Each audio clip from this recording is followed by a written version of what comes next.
Les invito a que abran su Biblia en el capítulo 8 de Hechos. ¿En cuál capítulo? 8. 8 se encuentra después del 7 y antes del 9, ¿verdad? Digo, nomás checando, ¿verdad? El capítulo 8. El día de hoy vamos a ver 25 versículos, Dios mediante, y nos permita cubrirlos. Recordemos que somos una familia de creyentes comprometidos a llegar a las personas con la realidad que cambia la vida, y esa realidad que cambia la vida es Cristo Jesús y su palabra.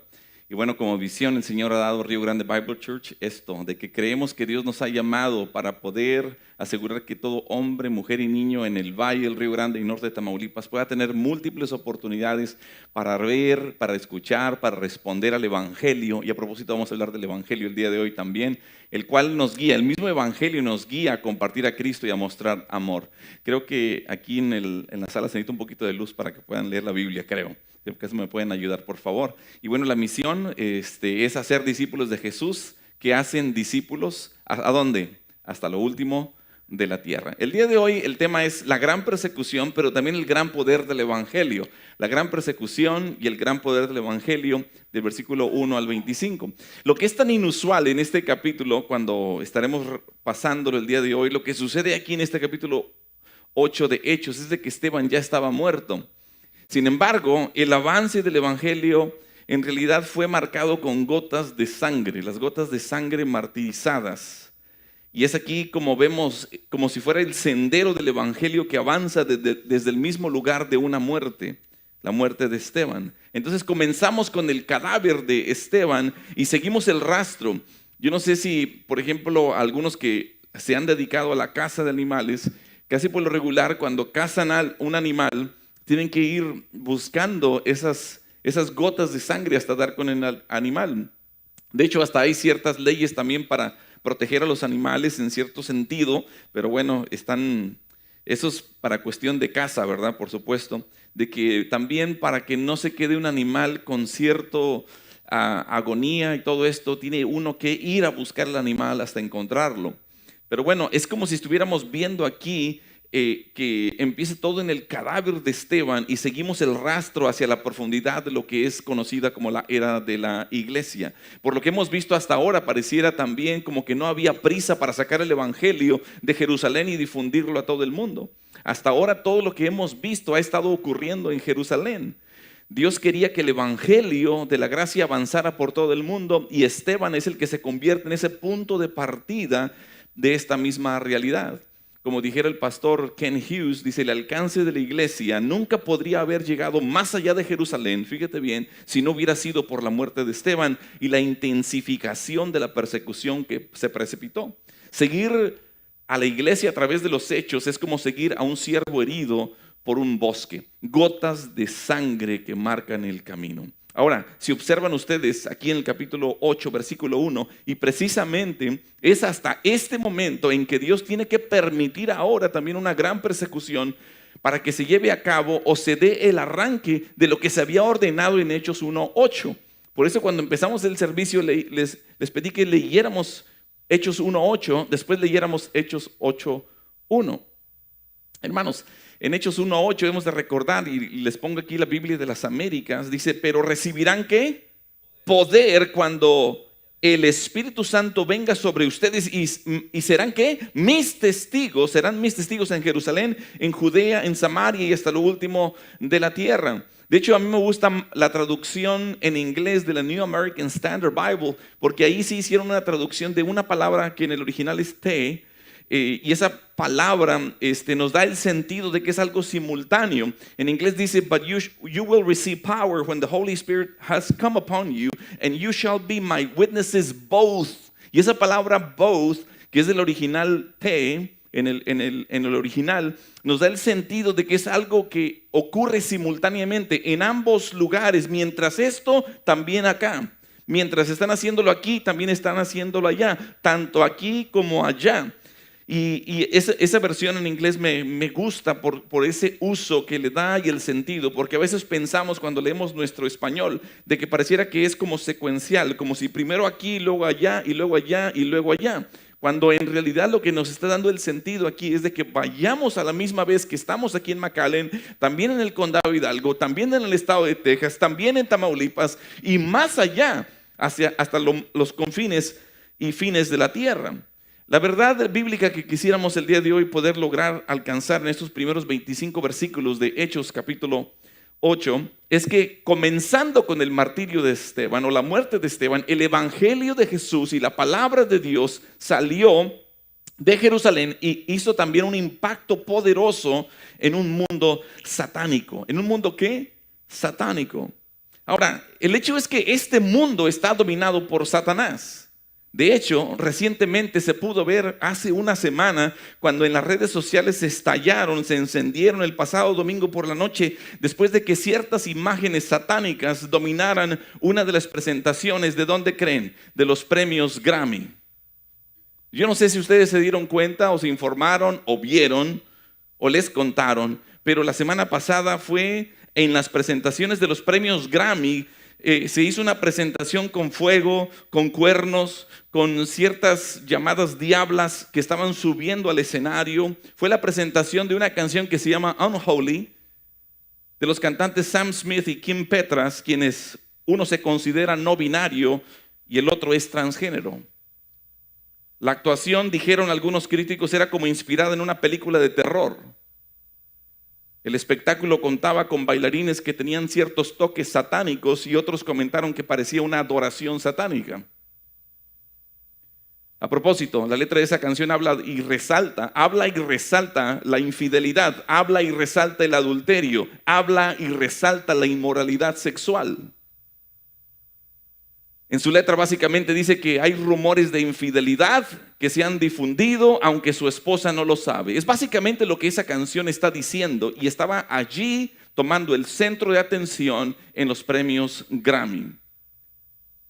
Allí en la canción precisamente Kim Petras, que es el transgénero, hace el papel de la chica con la que ese hombre engañaba a su esposa. Hermanos, ¿hasta dónde hemos ido en esta nación que se dice a nation under God? ¿A dónde hemos ido en esta nación en la que se supone que somos una nación bajo Dios? Es verdaderamente lamentable la situación del entretenimiento estadounidense. Satanás no tiene nada que decir allá en el cielo, pero tiene mucho que decir aquí en la tierra y lo está haciendo.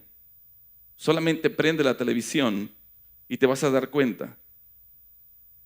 Hermanos, el apóstol Pablo dijo que este mundo está conforme al príncipe de la potestad del aire. En Efesios 2:2 dice, en los cuales anduvisteis en otro tiempo. Ahora está hablándole a cristianos, por supuesto aquí Pablo en Efesios. Dice, anduviste en otro tiempo siguiendo la corriente de este mundo conforme al príncipe de la potestad del aire, el espíritu que ahora opera en los hijos ¿de qué? De desobediencia. Bueno, pero hay una buena noticia en medio de todo esto. Y la buena noticia es que el evangelio de la gracia tiene el poder de Dios detrás de él. Tiene el poder de Dios detrás de él y cuando llega al mundo cambia. Cuando llega el evangelio de Dios al mundo transforma vidas de una manera dramática y radical. El evangelio. Satanás tiene mucho que decir aquí en la tierra para sus propósitos malignos, para arrastrar más y más a almas a la perdición. Pero tú y yo, los que somos redimidos en Cristo, también tenemos mucho que contar sobre la sangre de Cristo. Precisamente la Santa Cena que acabamos de realizar habla de que mientras que estemos aquí, la muerte del Señor anunciáis y la resurrección del Señor también anunciar. Tenemos mucho que decir para los propósitos de Dios, mientras que otros están diciendo mucho que decir para los propósitos malignos. Pero nosotros tenemos un gran mensaje y un mensaje de poder de Dios, del evangelio. Y ese tiene poder para transformar vidas, salvar almas y todo para la gloria de Dios y para la adoración a Dios y no para la adoración a Satanás. Hermanos, se nos ha encomendado un gran mensaje para que el mundo conozca que Jesús es el enviado, que Jesús es el ungido, que Jesús es el Señor, que Jesús es el Mesías, que Jesús es el Salvador. Y sea la gente liberada precisamente de la esclavitud del pecado. Sea la gente liberada también del poder satánico, de cualquier influencia demoníaca. Porque tiene poder, el poder de Dios, el evangelio. ¿Me entiendes? Es lo que la palabra de Dios dice, para que vivan y vivamos a una vida nueva. Hermanos, hay tres por lo menos acciones que vamos a ver el día de hoy. No nos olvidemos lo que dijo también Pablo en Romanos 1:16, porque no me avergüenzo del ¿qué? Del evangelio. No me avergüenzo del evangelio, porque es que poder de Dios para salvación a todo aquel que cree. Amén. Las tres acciones que vamos a ver del evangelio el día de hoy en este pasaje es que Dios usó la persecución en Jerusalén para llevar el evangelio a Judea y a Samaria. Vamos a ver que Dios usó a Felipe para predicar la palabra de Dios en Samaria, pero también Dios usó a los apóstoles para predicar la palabra de Dios en Samaria, del 14 al 25. Vamos a ver la primera acción. En Hechos capítulo 8, versículo 1 dice: y Saulo consentía en su muerte. En aquel día hubo una ¿qué?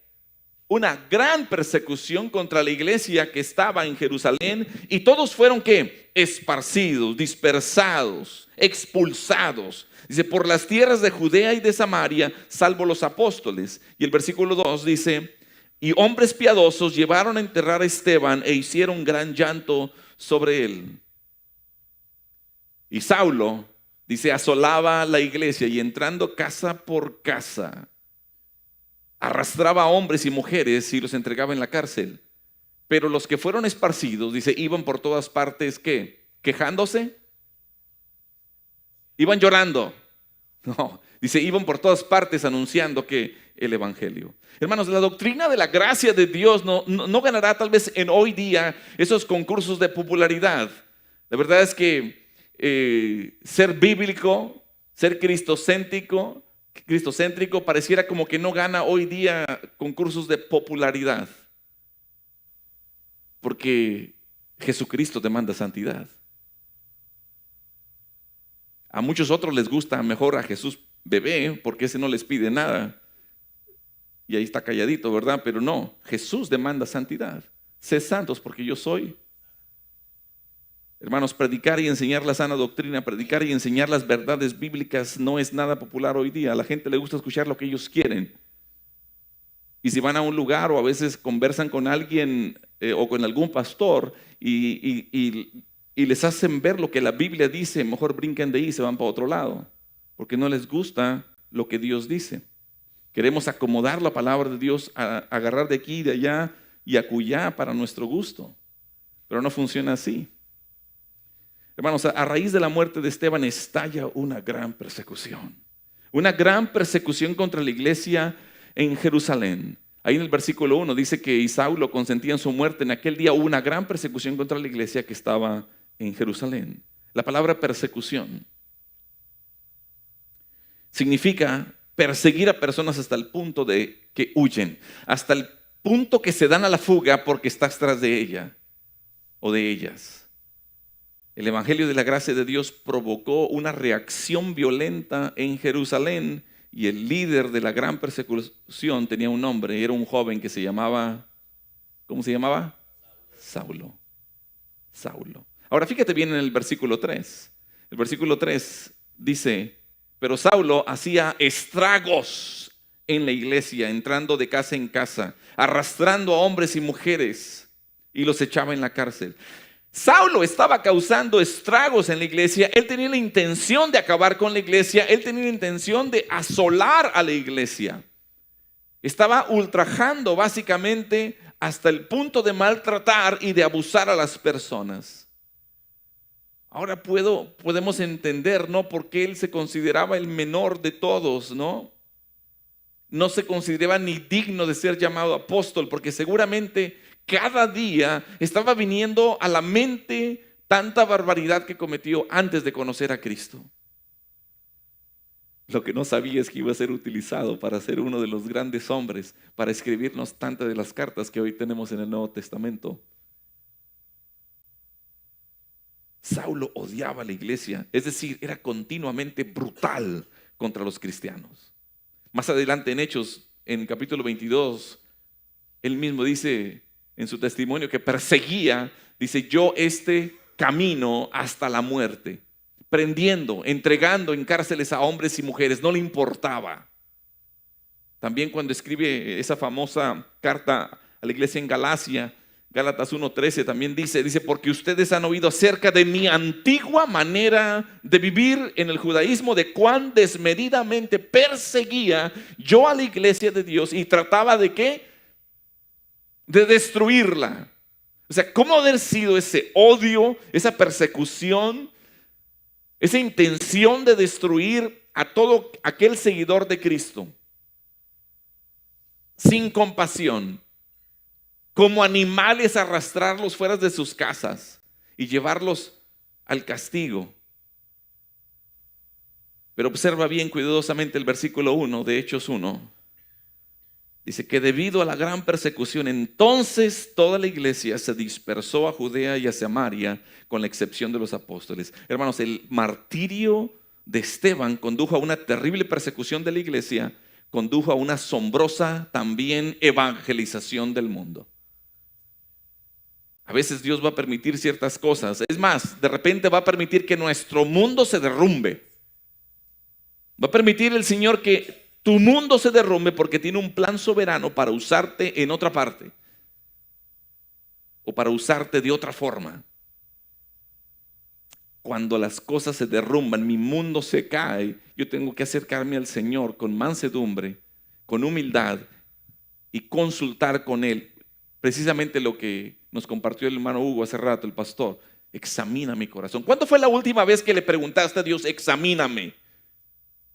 Porque estamos acostumbrados, y lo digo por mí y por experiencia, lo que yo quiero es simplemente despertarme y pedirle, resuélveme, soluciona, provéeme y esto y lo otro. Pero ¿cuándo fue la última vez que yo honestamente, genuinamente me acerqué a Dios para decirle, examina mi corazón?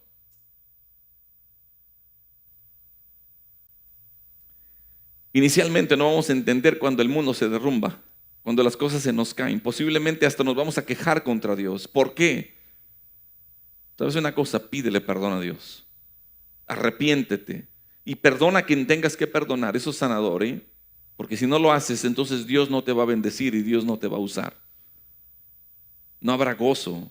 Lo que habrá, va a haber raíces de amargura y eso contamina a los que están alrededor tuyo. Dios puede utilizar terribles persecuciones, abusos o cosas negativas en nuestra vida para hacer que nos movamos en otra dirección porque no estamos posiblemente con la visión correcta que Él quiere que nosotros estemos. No estamos en la frecuencia espiritual que Él quiere en la que estemos. Pero Dios tiene un plan clave en mente para ti y para mí, a pesar de lo que estamos procesando. La forma en que Dios hace que su evangelio llegue a varias partes del mundo es a través de la persecución que viene de un lugar en particular, como podemos ver aquí, y ese lugar en particular es Jerusalén. Ojalá y no sea así el caso de Río Grande Bible Church. Ojalá y no sea el caso de esta iglesia, que tengamos que ser perseguidos o que tengamos que estar atravesando tantas cosas terribles para que entonces podamos salir. Así que tenemos que mejor involucrarnos y obedecer en la gran comisión y el gran mandamiento. ¿Están de acuerdo? Vamos a ser bendecidos y vamos a ser provistos de todo lo necesario mientras que nosotros estemos en obediencia. Amén. Acción del Evangelio número 2. Dios usó a Felipe para predicar la palabra de Dios en Samaria. Veamos el versículo 5 al 13. La palabra de Dios dice: entonces Felipe, descendiendo a la ciudad de Samaria, les predicaba ¿a quién? A Cristo. Y la gente unánime, dice, escuchaba atentamente las cosas que decía Felipe, oyendo y viendo las señales que hacía. Porque de muchos que tenían espíritus inmundos, salían estos dando grandes voces endemoniados. Salían estos dando grandes voces, dice, y muchos paralíticos y cojos eran también, ¿qué? Sanados. El versículo 8 dice, así que había un gran gozo. Había gran gozo en aquella ciudad, pero había un hombre llamado Simón, ya tenemos a otro personaje aquí en esta historia, Simón, que antes ¿qué es lo que hacía? Ejercía la magia en aquella ciudad y había ¿qué? Engañado a la gente de Samaria, haciéndose pasar por algún grande. Versículo 10 agrega, dice, a este, es decir, a Simón, oían atentamente todos, desde el más pequeño hasta el más grande, diciendo: este es el gran poder de Dios. Fíjate, ¿cómo le llamaban a este Simón? Este es el gran poder de Dios. Versículo 11. Y le estaban atentos, porque con sus ¿qué? Con sus artes mágicas les había engañado mucho tiempo. Pero cuando creyeron a Felipe, es decir, que anunciaba que el evangelio del reino de Dios y el nombre de Jesucristo, se bautizaban hombres y mujeres. También creyó, dice aquí, pareciera, también creyó Simón mismo, y habiéndose bautizado, estaba siempre con Felipe, y viendo las señales y grandes milagros que se hacían, estaba como atónito, estaba asombrado. Es lo que estaba aquí ocurriendo. Si te fijas, los judíos no querían en la historia a los samaritanos, los consideraban como perros. Los odiaban, ¿no? Es más, muchos que tenían que ir de un punto a otro, y si tenían que atravesar Samaria, preferían mejor sacarle la vuelta y hacer el camino más largo para evitar estar entre samaritanos. Era a tal grado el odio, el menosprecio de esa forma. Ahora, Felipe no era un apóstol. Como Esteban, él iba a la iglesia. Iba a la iglesia y estaba atento a la enseñanza de los apóstoles. Escuchó, aprendió de los apóstoles acerca de la gracia de Dios, y no solamente eso, sino que le entendió. Fue uno de esos 7 hombres, ¿recuerdas cuando vimos unas semanas atrás? De esos 7 hombres fieles, seleccionados, servidores, que iban a ser responsables de ayudar a las viudas. ¿Te acuerdas? Felipe es el único hombre en el Nuevo Testamento que es llamado evangelista. En Hechos 21:8 dice: al otro día, saliendo Pablo y los que con él estábamos, fuimos a Cesarea, y entrando en casa de Felipe el evangelista, que era uno de los 7, posamos con él. Su don no era ser apóstol, ni era tampoco un pastor maestro. Él era un evangelista. Es muy interesante notar que algunos de los testigos más efectivos de Jesucristo y que han estado evangelizando son laicos, no son necesariamente teólogos capacitados. Un ministro debe hacer el trabajo de evangelista, según dice 2 de Timoteo 4:5. Su don es instruir al rebaño en la palabra de Dios, para que pueda ser equipado el pueblo de Dios y hacer la obra de Dios. Qué bendición fue, por ejemplo, el día de ayer, sábado, ver a Gedeón liderando un grupo que él estuvo discipulando, y se fueron al centro de McAllen, y allí estuvieron acercándose a la gente, entregando folletos, compartiendo el evangelio, orando con gente. Fue maravilloso ver a ellos servir al Señor de esa manera. Hermanos, de eso se trata. Estaba instruyendo Gedeón a este grupo de hermanos, y este grupo de hermanos se les dio una práctica y salieron a evangelizar. Maravilloso, gloria a Dios por ello. Felipe era un judío helenista. Él había crecido básicamente en esa cultura griega, era de ascendencia judía, pero había crecido en una cultura griega.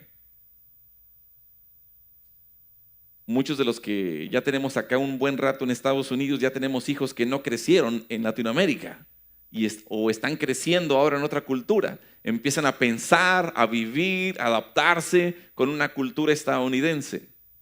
Era básicamente lo que había ocurrido con Felipe. Pero él partió para Samaria en medio de esta persecución. Él tomó lo que él sabía. Y esto es maravilloso, porque lo que había aprendido sobre la gracia de Dios es lo que él se llevó. Y en el camino y en Samaria, a donde él estaba compartiendo lo que había aprendido. No se me olvida que años atrás, cuando Aide y tu servidor estuvimos haciendo la primera obra de plantar una iglesia en Monterrey, precisamente se fue para allá un matrimonio que estuvo acá con nosotros en un grupo de conexión, y recuerdo que ellos eran nuevecitos, habían pasado por una situación muy difícil en su matrimonio. Gracias al Señor, a lo mejor esa fue la excusa, ¿no?, de traerlos el Señor acá primero al Valle del Río Grande, pero después por cuestiones migratorias tuvieron que regresarse, y allá en Monterrey, con lo que ellos habían aprendido, no era la gracia que ellos habían recibido, ahora simplemente la estaban compartiendo. Se juntó otro matrimonio amigo con ellos en su casa. ¿sí? Y en su casa estaban simplemente discipulando lo que ellos habían aprendido acá. ¿Te fijas? Y era lo que había ocurrido aquí. Felipe tomó lo que sabía de la palabra de Dios, sobre la gracia de Dios con él, y terminó en Samaria y estaba compartiéndola. No estamos seguros en qué ciudad de Samaria estaba o se encontraba, pero debió haber estado en una ciudad clave de Samaria. Si tú deseas de alguna forma o deseas formar una filosofía bíblica sobre las misiones, yo creo que es importante observar, por ejemplo, lo que dijo William Arnott, un ministro escocés que vivió ahí en los 1800, y él decía: los esfuerzos misioneros fueron dirigidos a las grandes ciudades. La guerra espiritual a este respecto sigue la analogía temporal y dice: cuando se ganan las fortalezas, el territorio circundante se ocupa más fácilmente. Hermano, es decir, yo casi no existía, por supuesto, el GPS y no existía ahora estos mapas digitales que tenemos hoy día, pero estoy seguro que Pablo, por ejemplo, cuando él estaba viendo todo el mundo de aquel entonces, él estaba viendo ciudades principales, ¿sí? Inspirado por el Espíritu Santo. Vamos a ir allá, y vamos a ir allá, y vamos a ir allá. Allá vamos a llevar el evangelio, allá vamos a plantar, allá vamos a discipular, allá vamos a compartir el evangelio, pensando en ciudades importantes y que de allí los alrededores entonces fueran más fácil de alcanzar. Una estrategia fenomenal. Increíble, ¿no? La ciudad de aquí no se nombra, pero estaba en una ciudad. Quiero mostrar por lo menos aquí dos impactos que tiene en la ciudad. El primer impacto es que la predicación de Felipe sobre la gracia de Dios estaba impactando a Samaria de una manera maravillosa, pero también la predicación de Felipe sobre la gracia de Dios impactó a un hombre satánico llamado Simón. Hermanos, cuando Felipe llega a Samaria, comienza a predicar a Jesucristo. ¿Qué es lo que estaba haciendo? Predicando que Jesús era el Cristo, es decir, que Jesús era el Mesías, el Salvador. Él estaba invitando a los samaritanos a creer que Jesucristo era el Mesías, que Él era el Salvador. Y antes de darse cuenta, él de repente ya tenía ahí un gran avivamiento, un avivamiento tan importante en sus manos. Dios estaba confirmando el mensaje de Felipe al permitirle hacer también algunas cosas apostólicas. Se destaca aquí específicamente en el versículo 7 que su predicación estaba afectando al mundo demoníaco de una manera importante. Salía de la gente en demonios, espíritus inmundos, y también se menciona aquí que paralíticos y cojos eran sanados. Ahora, como dice el versículo 8, hubo un gran regocijo. Esto es bien importante tenerlo en mente. Mucha alegría en la ciudad, pero observen, un gozo a nivel ciudad. Cuando uno se reconoce pecador, cuando uno se arrepiente de su pasado, cuando uno se arrepiente de su pecado, cuando uno cree en Jesucristo, cuando uno rinde su vida a Cristo Jesús, va a tener una nueva alegría, va a tener gozo, va a ser lleno del gozo que es producido por el Espíritu Santo. Es parte del fruto del Espíritu Santo. El fruto del Espíritu. El énfasis está en el hecho de que Felipe está predicando el Evangelio. Está predicando el evangelio de la gracia, y Dios está utilizando este evangelio para librar a la gente de los demonios. Cuando Jesucristo toma residencia en una persona, cuando viene a tomar el corazón y todo el ser de una persona, no hay espacio para nada más, para nadie más. El evangelio de Dios tiene el poder de transformar a las personas que sean tan satánicas, inclusive como esas que salieron en los Grammys. ¿Tiene Dios el poder para cambiarlas? Por supuesto que sí. Personas que son demoníacas las puede transformar el Señor también. No me acuerdo si fue hace como 10 o 15 años, una tía de mi papá estaba muy metida en el ocultismo. Vivía en el estado de Illinois. Finalmente sus últimos años fueron aquí en el sur de Texas. Ella era considerada alguien que practicaba la brujería por muchos años. De hecho, uno de sus hijos una vez dijo que cuando él estuvo enfermo, dice que hasta inclusive le vio su rostro ser transformado cuando estaba intentando hacerle un trabajo, intentando sanarlo. Personas hay hoy día que se meten en el ocultismo a niveles muy altos. Y en México aquí Al otro lado de la frontera se practica muchísimo.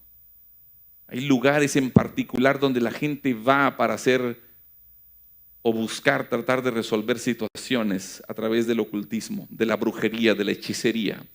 Pero sabes una cosa, nuestro trabajo, el tuyo y el mío, así como fue el trabajo de Esteban, así fue como el trabajo de Felipe, es de ir y predicar el evangelio de Jesucristo a la gente porque tiene poder. Dios tiene cosas poderosas que quiere hacer en la gente y quiere liberarlas de muchas cosas. El siguiente impacto es de que la predicación de Felipe sobre la gracia de Dios impactó a un hombre satánico llamado como Simón. Simón era un hombre que andaba por la ciudad llamándose a sí mismo como Simón el Grande. Incluso se llamaba a sí mismo Simón el Gran Poder de Dios. Existe cierta especulación también sobre si Simón era o no un ilusionista como Houdini, ¿verdad? Que engañaba a la gente con sus ilusiones, o si en realidad era satánico y capaz de hacer cosas satánicas demoníacas. Pero yo quiero que observemos el contexto. El versículo 9 dice: pero había un hombre llamado Simón que antes ejercía la magia en aquella ciudad. Es posible que estuviera haciendo algún tipo de ilusión, es posible que estuviera engañando a la gente, tal vez algunos trucos de química para que la gente crea como que sí es real, es posible. Pero en vista del hecho contextual de que había muchos que tenían espíritus inmundos, o de que había muchos endemoniados, espíritus malignos, o que estaban siendo afectados por el evangelio, como dice el versículo 7, es legítimo suponer que Simón era una especie de satanista conocido, que estaba practicando el ocultismo. Asombraba a la gente en Samaria con sus artes mágicas demoníacas, con sus engaños, y se ganó mucho dinero haciendo las cosas que hizo. ¿Te suena familiar? ¿Hay gente que hace eso hoy día? Hay mucha gente hoy día que está engañando. Hasta prendes en la televisión y ya salen programas también donde llames a tal o cual número, ¿sí me entiendes? Para que vengas. Le ponen una etiqueta de cierta forma como que da un cierto sentido de como que es cristiano, pero en realidad por detrás es ocultismo, hechicería y todo ese tipo de cosas. Es más, vete aquí a la calle 17, donde precisamente están los clubes nocturnos. En esa calle 17 hay un montón de hierberías, ¿sí me entiendes? Donde puedes comprar todo tipo de artefactos, veladoras, inciensos y cosas de todo tipo que tienen que ver para hacer trabajos de ocultismo.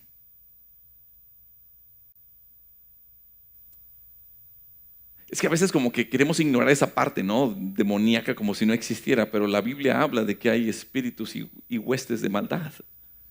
Sí, como que a veces no queremos pensar que eso existe, pero sí existe. Hay personas satánicas que se pueden lanzar hechizos, romper hechizos sobre las personas, infligir enfermedades, curaciones y todo tipo de cosas. ¿Sí o no? Yo anteriormente les he mencionado que mi papá, precisamente antes de estar en Cristo, precisamente nos llevaba a esos templos espiritistas. Y ahí se miraban todo tipo de barbaridades.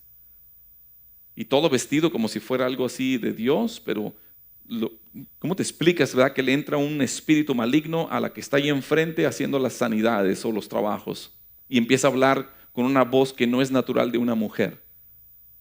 Una voz gruesa, demoníaca, que empieza a hablar. Hermanos, sabemos que el anticristo podrá tener un poder satánico para hacer señales y peligrosas cosas, prodigios, pero todo siempre para engañar. Artes mágicas es la que estaba realizando este hombre. En la venida del impío, dice 2 Tesalonicenses 9:10, dice: conforme la actividad de Satanás con todo poder y señales y prodigios mentirosos y con todo engaño de iniquidad para que los que se pierden. Hermanos, ¿por qué creen que la gente cree en la adoración disque una santa muerte? Una muy popular que hay en México y que ya invadió también acá a Estados Unidos. Es más, ¿no has visto esas etiquetas en los automóviles? ¿Cómo dice? Dios me guía y ella me cuida. ¿Las has visto? ¿Sí? Sí. Los mismos narcotraficantes también utilizando la adoración a la Santa Muerte para que los protejan de las autoridades. Pero ¿sabes una cosa? Yo recuerdo a un hermano que yo le llamo, de cariño le digo el Nacho Libre, porque Este hermano Ignacio estuvo precisamente metido en el ocultismo y la adoración a la Santa Muerte. Y en su testimonio él me cuenta de que cuando él empezó a adorar a la Santa Muerte era porque él buscaba tener poder, influencia, dinero, trabajo. Y sabes una cosa, empezó y se metió en esto de la adoración a la Santa Muerte y le fue bien. Pero ¿sabes qué pasó? Perdió su familia. Eventualmente la gracia de Dios, la misericordia de Dios le alcanzó y él se reconoció pecador, vino arrepentido, le dio lugar a Jesús como el Rey de su vida, Señor de su vida, el Salvador de su vida, y su vida fue transformada. Y por eso yo le digo con cariño, Nacho libre. ¿Por qué? Porque si el Hijo os libertare, seréis verdaderamente libres. Sí. Hace mucho que no lo veo, a ver cuándo me lo topo, lo busco, pero recuerdo mucho, mucho su testimonio. Hermanos, el máximo poder y las respuestas para vivir se encuentran en Dios, en su palabra y en una relación personal con Jesucristo. No le busques por otro lado. No le busques por otro lado. Si acaso algunas cosas nos han ido mal en la vida es porque hemos tomado decisiones equivocadas nosotros y estamos sufriendo las consecuencias por nuestras decisiones. Pobrecito, le decía a un amigo hace poco, le digo, ¿sabes qué? El diablo anda llorando ahí en el parque de la Cinia aquí de McAllen. Digo, ¿por qué? ¿Por qué está llorando? Pues porque le echamos la culpa de todo al diablo. A veces las consecuencias que estamos sufriendo hoy día es por nuestras decisiones, pero hermanos, no podemos ignorar que hay poderes demoníacos hoy día también. Cualquiera que sea el poder que haya tenido aquí Simón, se dio cuenta de que el poder de Felipe estaba mucho más allá del suyo. Es de cuenta, espérame, Felipe puede hacer más cosas más grandes que yo. A ver, déjame le pego, déjame le hago marca personal ahí a ver si prendo algo, si me pasa ahí los tips o algo, ¿no? Podemos observar que la gente estaba creyendo y estaba siendo bautizada. Podemos sugerir inclusive que los que creían, yo creo que creían que eran pecadores, creían que necesitaban arrepentirse, creían que necesitaban una justicia que ellos no tenían, creían que solamente Jesucristo tenía esa justicia que ellos necesitaban en particular, que necesitaban rendir su vida a Cristo, el poder del Evangelio para liberarlos.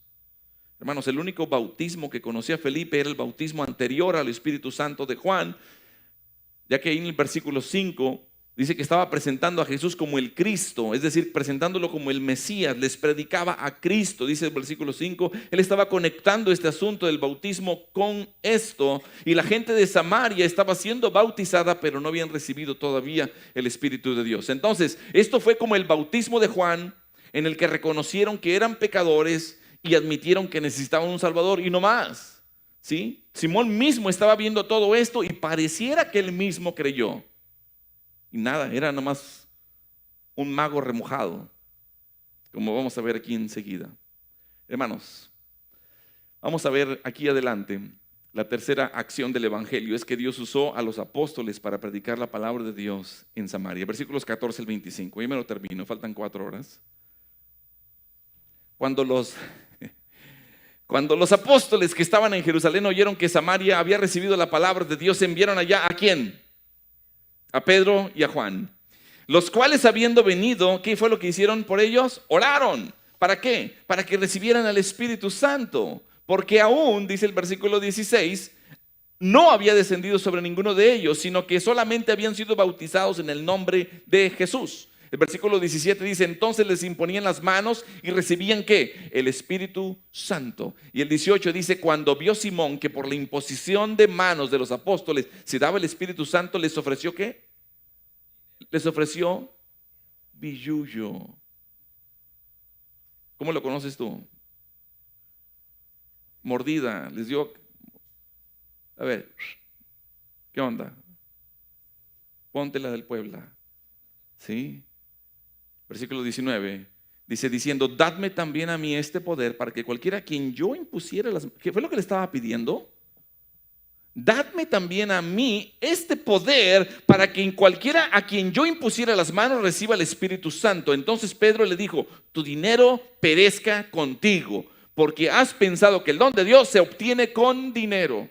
No tienes tu parte ni suerte en este asunto, porque tu corazón no es recto delante de Dios. Arrepiéntete pues de esta tu maldad y ruega a Dios si quizá te sea perdonado el pensamiento de tu corazón, porque en hiel de amargura y en prisión de maldad veo que estás. Respondiendo entonces Simón dijo: rogad vosotros por mí al Señor para que nada de esto que habéis dicho venga sobre mí. Y ellos, habiendo testificado y hablado la palabra de Dios, se volvieron a Jerusalén, y en muchas poblaciones de los samaritanos, ¿qué fue lo que hicieron? Anunciaron el evangelio. Hermanos, la verdad es que los apóstoles ya deberían haberse mudado de Jerusalén ya hace un buen tiempo. Debieron haber estado cumpliendo la gran comisión, el gran mandamiento, haber llevado el evangelio hasta los confines de la tierra. Pero no lo hicieron, no lo habían hecho. El teólogo S. Lewis Johnson dice, en otras palabras, si los apóstoles no cumplen Hechos 1:8, Dios cumplirá Hechos 1:8, porque en el análisis final Jerusalén no es la sede de la iglesia cristiana. El cielo es la sede de la iglesia cristiana. Hermanos, si los apóstoles no iban a moverse ellos mismos, entonces Dios los iba a mover. Ojalá y no sea el Señor quien tenga que movernos de aquí, sino que obedezcamos y nosotros vayamos. Dios tenía un plan soberano y se tenía que llevar a cabo. Y lo llevaría a cabo aún en la desobediencia. Si tú no obedeces, si yo no obedezco, entonces el Señor va a ver que esto sí se lleve a cabo. Podemos nosotros obstruir las cosas de Dios, pero Dios tiene su manera de hacer las cosas, de que se lleven a cabo. Por eso decidió que era ahora también la hora de sacar a algunos apóstoles de ahí y llevarlos de Jerusalén. Cuando llega la noticia a los apóstoles de que Felipe estaba predicando, cuando llega la noticia de que había estallado un avivamiento en toda una ciudad, en Samaria, entonces enviaron a 2 hombres de primera línea, a Pedro y a Juan. A ver, vayan a checar por favor qué está ocurriendo aquí. ¿Sí? Fíjate lo que dice Hechos 8:15, dice, los cuales habiendo venido oraron por ellos para que recibiesen el Espíritu Santo. El versículo 16, habiendo sido bautizados en agua, dice, pero no bautizados por el Espíritu Santo. Versículo 17, los apóstoles impusieron sus manos sobre la gente y los creyentes recibieron el Espíritu Santo. Felipe no estaba autorizado para hacer ese tipo de cosas, solamente un apóstol podría hacer esto. Este es un momento crítico en la historia de la iglesia. ¿Por qué? Porque muestra que el Espíritu Santo se estaba ramificando en una obra de gracia que finalmente alcanzaría al mundo. Fíjate lo que dice el versículo 18. Dice, cuando vio Simón que por la imposición de manos de los apóstoles se daba el Espíritu Santo, les ofrece dinero, una gran suma de dinero, si le daban ese poder. Checa el versículo 19. Observen cuidadosamente esto. Simón no quiere al Espíritu Santo. Simón no quiere al Espíritu Santo en su vida. Lo que él quiere es el poder de dar el Espíritu a los demás. Hay una gran diferencia. Simón quería poder para promocionarse a sí mismo. Como hoy día también muchos se quieren autopromocionar y no para promocionar a Jesucristo. Simón quiere comprar el Espíritu Santo. Para Simón todo se trata de dinero, pero los apóstoles dicen, el Espíritu Santo no está a la venta. The Holy Spirit is not for sale. Hermanos, el dinero puede comprar muchas cosas y cosas lujosas, pero no puede comprar el poder espiritual a nadie. El dinero puede comprar placer, pero no la felicidad. El dinero puede comprar medicinas, pero no compra la salud. El dinero puede comprar un trato preferencial con ciertos hombres, pero nunca un trato preferencial para con Dios. En el ministerio también a veces se cuecen las habas. Fíjate lo que dice el versículo 20, que tu plata perezca contigo. Porque pensaste que podrías obtener el don de Dios con dinero. Y luego le dicen, no tienes parte ni suerte en este asunto porque tu corazón no es recto delante de Dios, en el versículo 21. Terminamos con el versículo 22. Dice, los apóstoles dicen que se arrepienta y que ¿qué? Y que ore. Dice, arrepiéntete de esta tu maldad. Ruega tú a Dios si quizá te sea perdonado el pensamiento de tu corazón. Pero ¿qué es lo que él hace? Versículo 24, respondiendo entonces Simón dijo, rogad vosotros por mí. No, ¿qué le dijeron ellos? Arrepiéntete y tú ruega a Dios. ¿Te das cuenta? O sea, Simón no quería tener una relación personal con Jesucristo. ¿Te das cuenta? Está como de repente hay ciertas personas que dicen, oren por mí, hermano, oren por mí. Sí, oramos, digo, porque hay ciertas necesidades y situaciones y todo, pero hay cosas que tú tienes que orar directamente con Dios para que Dios arregle tu vida, ¿eh? Hay cosas que nadie más va a poder orar. ¿Sí me entiendes? Son cosas que tú tienes que analizar, por eso examina mi corazón. Arrepiéntete y cambia, transforma tu vida. O sea, vive para el Señor, ya. ¿Sí me entiendes? Este era un hombre que había sido bautizado en agua, pero iba camino al infierno. Hermano, no puedes comprar la gracia de Dios. No está a la venta. Versículo 25 dice, ellos habiendo testificado y hablado que la palabra de Dios, se volvieron a Jerusalén y en muchas poblaciones de los samaritanos anunciaron el evangelio. Ponte de pie. Inclina tu rostro y cierra tus ojos. ¿En qué personaje de esta historia te encuentras tú? ¿Eres de los que fue a recoger el cadáver de Esteban? Se lamentó por un gran hombre de Dios que partió de aquí, pero agradeciendo a Dios por cómo Dios lo utilizó mientras que estuvo acá y fue de gran bendición, honrando la vida de un hombre o mujer de Dios. Eres tal vez un Felipe que, aunque sea poco de lo que conoces de la gracia de Dios, la estás compartiendo y por lo tanto el Espíritu Santo te usa poderosamente para ser de bendición a otros, para poder ser de avivamiento a otras vidas. O eres un Simón que de alguna manera estás dejándote ser influenciado por poderes malignos. ¿Acaso eres tú aquel que quiere comprar el favor de Dios con tus bondades, tus generosidades? ¿O eres aquellos que totalmente están en afrenta a Dios, que prefieren el ocultismo inclusive, y por eso tiene tu vida atada el enemigo? ¿Sabes una cosa? Necesitas libertad. ¿Sabes qué necesitas? Ser perdonado. Pero necesitas venir arrepentido, necesitas venir sinceramente y hablar con Dios. Tú, no yo. Tú necesitas hablar con Dios, directamente con Él. Reconocerte necesitado, reconocerte pecador, pedirle perdón, pedir a Cristo Jesús que venga a tu vida, que seas sellado con el Espíritu Santo para que puedas disfrutar el fruto del Espíritu. Necesitamos a Cristo, pero también el mundo necesita a Cristo. Si tú eres un redimido hijo de Dios, entonces debes hacer obra de evangelista, debes de compartir el evangelio, debes de compartir a otros sobre la gracia de Dios. Ahí con tu rostro inclinado, si no tienes a Cristo, si no estás seguro de que tú has rendido tu vida a Cristo Jesús completamente, si tú no estás seguro de que cuando mueras vas a ir a la presencia de Dios, hoy es el día de salvación. El evangelio es poder de salvación. ¿Por qué no oras y le dices hoy día así? Padre Dios, reconozco que soy pecador, pecadora, que en esta condición estoy esclavo a mi maldad, al pecado, inclusive soy esclavo de poderes satánicos. Te pido perdón porque he buscado en los lugares equivocados, en lugar de buscarte a ti, de buscar en tu palabra la razón de vivir, la motivación de vivir y tu propósito divino para mi vida.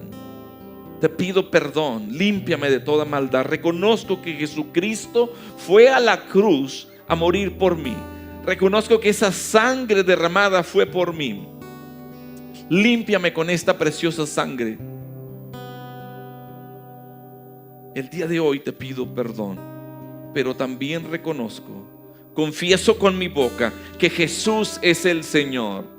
Creo en mi corazón que tú, Dios, le levantaste de los muertos Invoco el nombre de Jesús para ser salvo. En el nombre de Cristo Jesús, gracias por recibirme.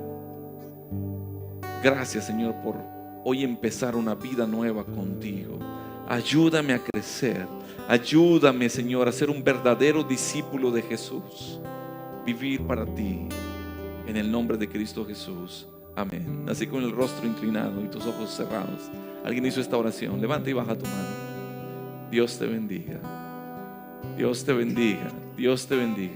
Dios te bendiga. Y si tú eres un hijo de Dios, que a lo mejor has sido negligente y a lo mejor has estado en desobediencia, nomás disfrutando la salvación, pero no cumpliendo la gran comisión, hoy es tiempo para también renovar ese compromiso con el Señor en agradecimiento, no por presión ni por obligación, sino por lo que Él ha hecho. Hoy podemos orar y decirle así: Padre Dios, quiero obedecerte, quiero agradarte, quiero ser impulsado por tu amor y por lo que has hecho por mí, por tu mandato, Señor, y no ser impulsado ni expulsado a causa de mi desobediencia. Gracias por el gran privilegio de llamarme un colaborador en tu obra, y por eso te doy gracias y me comprometo a vivir para ti, en el nombre de Cristo Jesús. Amén y amén. Un aplauso a Cristo Jesús.